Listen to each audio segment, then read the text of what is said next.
ឃើញថាស្ដៅល្វីងមែនតែនបងប្អូនប៉ុន្តែមិនថាខ្ញុំនឹងគ្រួសារទេញ៉ាំសឹងតែរាល់ថ្ងៃណាក៏ស្ដៅដែរបងប្អូនបន្តិចញ័របន្តិចហូបលក់អញ្ចឹងណាបងប្អូនអញ្ចឹងថ្ងៃនេះខ្ញុំចង់នាំបងប្អូនមកដឹងពីវិធីបុកទឹកគ្រឿងអន្លក់ស្ដៅវិញម្ដងបងប្អូនអញ្ចឹងកុំឲ្យខាតពេលយូរ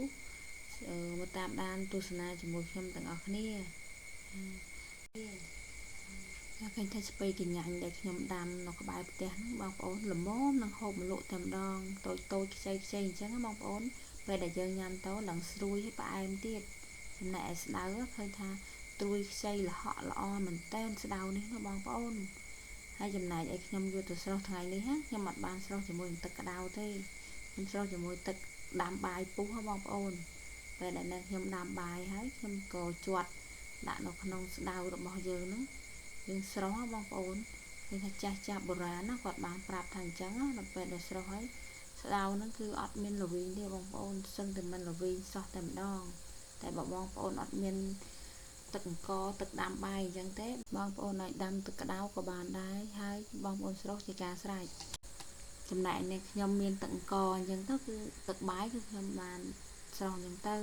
ហើយក៏ត្រាំដាក់នៅក្នុងទឹកត្រជាក់បងប្អូនដើម្បីឲ្យស្ដៅរបស់យើងមានពណ៌ស្រស់នៅខៀវដដែលអត់មានសពសពូនអីទេពណ៌របស់ស្ដៅរបស់នឹងខ្ញុំហើយឲ្យតែដល់ពេលរដូវស្ដៅអញ្ចឹងដឹងតែ7ហ្នឹងគឺទុំហើយបងប្អូនត្រូវគ្នាតែម្ដងអន្លក់ស្ដៅជាមួយ7ទុំនេះបើមួយក្រូចឆ្មាអីគាត់ឆ្ងាញ់បងប្អូនបើមួយ7ទុំនិយាយថាជាតិមែនតែនតែម្ដងចាឥឡូវយើងមកដាំទឹកស្ងោរត្រីបងប្អូនឥឡូវពុះហើយនេះខ្ញុំក៏បានដាក់ត្រីយើងគឺត្រីស្រែបងប្អូនបន្ទាប់មកខ្ញុំដាក់អំបិលកន្លះស្លាបព្រាអញ្ចឹងទៅដើម្បី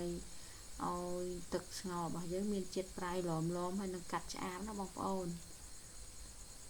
ហើយចំណែកអន្លក់នេះគឺខ្ញុំលាង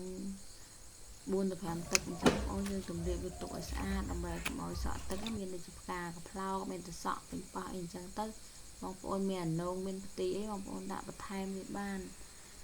នៅពេលដែលរៀបបន្លែទុកឲ្យស្រក់ទឹកអស់ហើយឃើញថាត្រីរបស់យើងហ្នឹងក៏ឆ្អិនរួចរាល់ដែរយើងក៏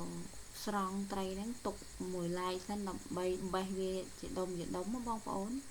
ហើយទឹកស្ងោរដែលនៅសល់ខ្ញុំមិនបានចាក់ចោលទេនឹងខ្ញុំក៏បានយកប្រហុកបងប្អូនមកដាក់នៅក្នុងឆ្នាំងរបស់យើងហ្នឹងដើម្បីរំងាស់ជាមួយនឹងអំពិលទុំបងប្អូនគេថាអំពិលទុំនេះគឺអំពិលទុំនៅក្រោយផ្ទះនឹងខ្ញុំដាំហើយបានបកវាទុកអញ្ចឹងបងប្អូនឃើញទេក្រហមល្អជូរជ្រះមែនតែននិយាយថាទឹកគ្រឿងស្ដៅគឺមានអំពិលទុំនេះមួយប្រហុកឆ្ងាញ់មែនតែនបងប្អូនចានៅពេលដែលប្រហុកយើងអំពិលយើងរលាយឆ្អឹងប្រហុករលាយឆ្អឹងអស់ហើយអំពិលរលាយចូលគ្នាយើងមកលីងខ្ទឹមសខ្ទឹមក្រហមមកបងប្អូនចេះហើយបងប្អូនលីងម្ទេសជាមួយគ្នាហើយដើម្បីឲ្យឈ្ងុយពេលដែលយើងបុកនេះគឺចូលគ្នាឈ្ងុយមែនតែនចំណែកនេះបងប្អូនដាក់ទាំងមូលក៏បានបងប្អូនចង់បុកឲ្យបែកបន្តិចចឹងក៏បានដែរហើយពេលដែលយើងលីងគេថាក្រហមឈ្ងុយហើយគឺយើងយកមកបុកពីចឹងបងប្អូនដើម្បីឲ្យបែកឲ្យឈ្ងុយចឹងណាបុកឲ្យរឹងមាត់ហើយយើងទៅចាក់សាច់ត្រីដែលយើងស្ងោរបាញ់មិញយើងបេះជាដុំហើយយើងក៏ដាក់បុកបញ្ចូលគ្នាជាមួយនឹងគ្រឿងខ្ទឹមសខ្ទឹមក្រហមរបស់យើងខ្ញុំឲ្យឈ្ងុយមែនតែនបងប្អូនអើយគាត់តែខ្ញុំបុកហ្នឹងក៏ហេវដែរចង់ស្រក់ទឹកមាត់ដែរបងប្អូនដាក់ប៊ីចេងស្ករស2 ស្លាបព្រាកន្លះបងប្អូន2 ស្លាបព្រាកាហ្វេហ្នឹងដាក់ទឹកត្រី1 ស្លាបព្រាដោយសារតែទឹកស្ងោរត្រីរបស់យើងនេះមានប្រហុកនិងអំបិលហើយប្រៃហើយបងប្អូនហើយចំណែកគ្រឿងហ្នឹងបងប្អូនអាចប្រៃផ្អែមជូរហឹរអីអាស្រ័យទៅលើបងប្អូនតាមចំណង់ចំណូលចិត្តខ្ញុំដាក់កោបប៉ាក់អញ្ចឹងបងប្អូននិយាយថាបងប្អូនស្ទើរទឹកនៅមានទឹកស្ងោរទៀតបងប្អូនដាក់បន្ថែមទៀតក៏បានដែរចង់ហូបទឹកឬក៏កោបអីតាមចំណង់ចំណូលរបស់បងប្អូនហ្នឹងបងប្អូនហើយដើម្បីឲ្យទឹកគ្រឿងរបស់យើងឈ្ងុយទៅថែមស្ទឹមបន្តិចបងប្អូនហើយម្ទេសខ្ញុំឆ្កឹះគ្រាប់ចេញហើយដើម្បីកុំឲ្យហឹរព្រោះខ្ញុំអត់សូវចេះហូបហឹរទេហើយយើងថែមនៅសណ្តែកដីរបស់យើងរឹតតែឈ្ងុយថែមទៀតបងប្អូនអើយទំនងមែនតែនឈ្ងុយមែនតែនតែម្ដង ចំណែកផ្កាកផ្លោកមានលក់គ្រប់មុខចឹងបងប្អូនហិលជូរប្រៃផ្អែមឃើញថាទំនងឲ្យឆ្ងាញ់មែនតែនតែម្ដងមកមុខនេះបងប្អូនធានាថាឆ្ងាញ់មែនតែនជាប់ចិត្តតែម្ដង